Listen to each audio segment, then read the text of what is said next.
Bonjour à tous, c'est Yann du Pépite Lab. Aujourd'hui, nous allons brancher notre ordinateur, notre télévision et notre système audio. Alors pour cela, on va avoir besoin de quelques câbles qui vont nous être utiles. On va apprendre ensemble à les distinguer et à les raccorder aux bonnes prises, au bon endroit. C'est parti.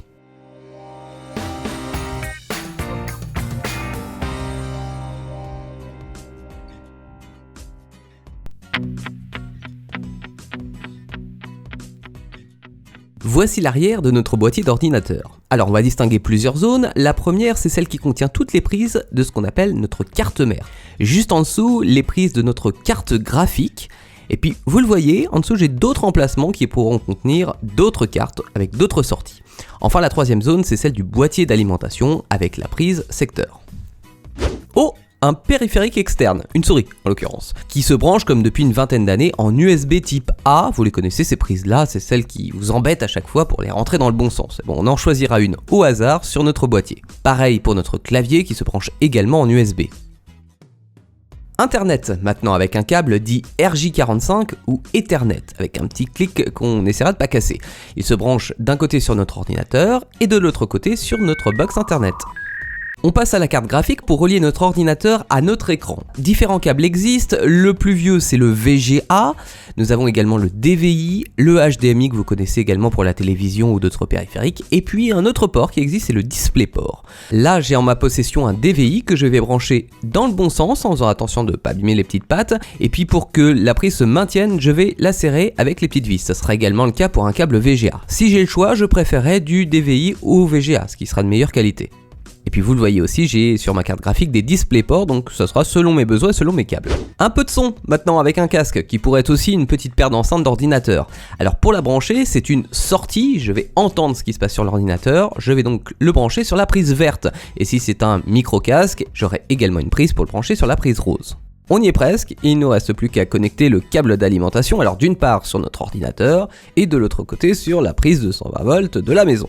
J'appuie bien pour bien faire contact, et alors sur certaines alimentations, j'ai un petit bouton on-off, donc il faudra bien faire attention qu'il soit enclenché pour que ça démarre.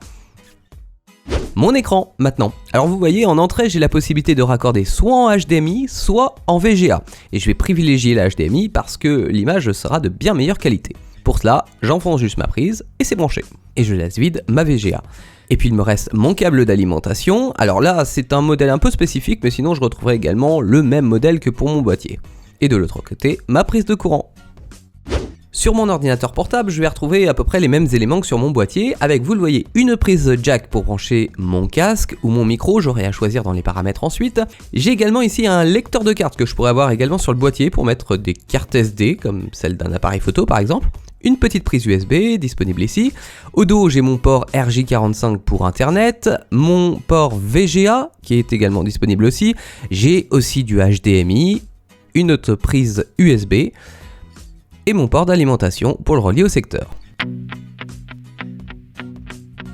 Les USB justement, il en existe plusieurs sortes. Alors je vous ai parlé du USB type A tout à l'heure, voici un USB type B tout carré que l'on retrouvera par exemple sur nos périphériques tels qu'une imprimante. Et voici l'USB type C que l'on retrouve maintenant sur de plus en plus de périphériques, notamment les derniers smartphones qui ont l'avantage de pouvoir se brancher dans les deux sens, ce qui est quand même très pratique. Et ce qui n'était pas le cas des anciens comme celui-ci qui se branche en micro USB, dont voici la prise. Et puis un peu plus vieux, c'est le mini USB qui est un peu plus large et qui se branchera notamment sur les anciens appareils photo. Oui alors, pas si ancien que ça non plus. À l'arrière de notre téléviseur, alors celui-ci date un petit peu, nous avons celle évidemment du courant. On retrouve ici une prise VGA, on a également une prise HDMI. Pour le matériel le plus ancien, tel un magnétoscope, on a une prise Péritel. Alors avec cette grosse prise qui est assez fragile, avec ses petites broches, il faudra faire attention quand elle est enfoncée, qu'elle est bien enfoncée de partout. Sinon on n'aura que l'image ou que le son ou ni l'un ni l'autre. Je vous présente maintenant l'YUV ou prise composante. Alors on va distinguer l'audio et la vidéo. Voici l'audio, blanc et rouge, retenez bien ces couleurs parce qu'on va les employer dans tout ce qui est audio. Donc le rouge et le blanc que je vais brancher sur la partie audio, on distingue audio et vidéo sur notre télévision, le rouge sur le rouge, le blanc sur le blanc. Et ensuite mes autres couleurs vidéo sur les prises correspondantes. Sur notre télé, pour capter le signal vidéo, j'aurai également ma prise antenne que je relierai sur ma prise de maison pour aller ensuite à mon antenne râteau. Et puis j'ai également une prise optique numérique qui va me permettre d'extraire le son vers un ampli, et cela en bonne qualité. Sur le côté, je retrouve des prises blanches et rouges pour brancher mon son, ainsi qu'une composite pour ma vidéo qui se matérialise par une prise jaune. Comme à l'arrière pour les YQV, je vais brancher le jaune sur le jaune, le blanc sur le blanc et le rouge sur le rouge. Parlons son maintenant avec l'arrière d'un amplificateur. Alors comme ça je peux me dire oh là là, il y a beaucoup de prises, ça va être compliqué. Mais en fait si je regarde bien, je retrouve exactement les mêmes prises que sur mon téléviseur, à savoir l'YQV parce que je suis sur un amplificateur audio-vidéo, et puis je retrouve ma prise composante jaune et les prises RCA blanches et rouges pour le son. Et là vous voyez par exemple j'ai branché une platine CD que j'ai mise sur CD pour que je puisse le repérer facilement, le blanc sur le blanc et le rouge sur le rouge.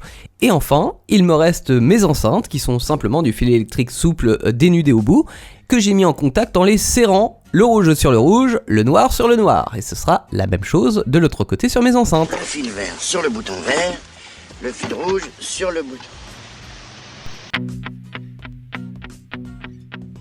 Enfin, sur du matériel sono un peu plus important, on retrouvera deux autres prises essentielles, à savoir l'XLR, qui sera la prise essentiellement pour brancher des micros, pour des grosses enceintes, et puis les grosses prises jack. Alors là, vous voyez que si je retire ma prise, je retrouve celle que j'avais tout à l'heure pour mon casque, qui est une prise jack 3,5. Et si je la branche sur mon adaptateur, je change la prise en jack 6,35, ce qui correspond au diamètre simplement des prises. Et pour du gros matériel, je vais le brancher en stéréo, un à gauche, un à droite, rouge et noir. Droite, c'est right, c'est matérialisé par un petit R, R comme rouge, petit moyen mnémotechnique. Vous voilà paré pour brancher tout votre matériel. Et finalement, c'est pas si compliqué que ça. C'est peut-être le nombre qui fera la difficulté, surtout s'il s'en mêle dans tous les sens. Donc à vous après de ranger, d'optimiser ce qu'on appelle le câble management pour reprendre un terme technique, pour que tout soit bien en ordre. À vos rangements donc. Et puis moi je vous donne rendez-vous très vite pour un prochain tuto Pépite Lab. Bonne semaine.